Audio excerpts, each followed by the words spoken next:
If we look at the difference between the two systems, the US and CCP, the CCP is not constrained by rule of law or democracy.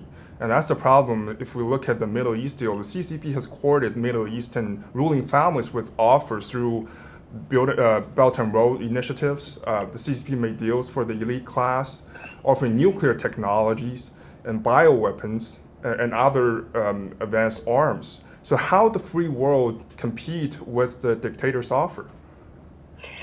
First of all, it's not just democracy and rule of law. As importantly, they're not bound by the precepts of capitalism. Mm-hmm. And remember, we are free market entrepreneurial capitalists. We don't believe in state capitalism. We certainly don't believe in late stage finance capitalism. But the CCP, because they control every institution in the state, including the central bank, the ability to print money, they are not bound by they're really an autocratic economy. What do I mean by that? That they can determine they're going to build just to keep the construction industry fully employed and also make as much money for the regime as possible, that they can go and just build and continue to build these apartments after apartment, these condos after condos, and just keep building them, whether they're sellable or not, or whether the excess capacity of those condos are driving down the price that the Chinese citizens that actually have them can flip them and sell them eventually. That there's just too much excess capacity. We see this everywhere. This allows them to do one belt, one road. One belt, one road is just predatory capitalism based upon the British East India Company model that essentially took India and tried to open the door and take China.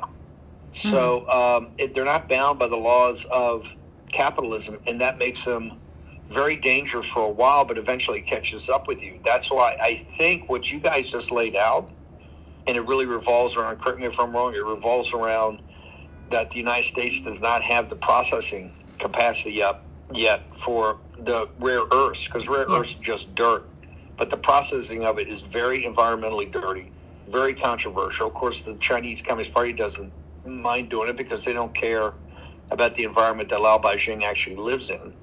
That deal for, looks like, access to rare earths, there's tremendous concessions to the West, and each one of them is a money-making opportunity for different areas or segments of our economy, and clearly it's a cry for help from Xi. And so I would be very concerned, given that they're not bound by the laws of capitalism, that we get into deep here. Remember, I'm a hardcore decoupling.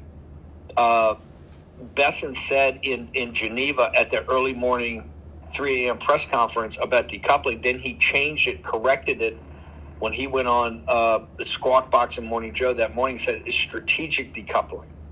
I still believe that is the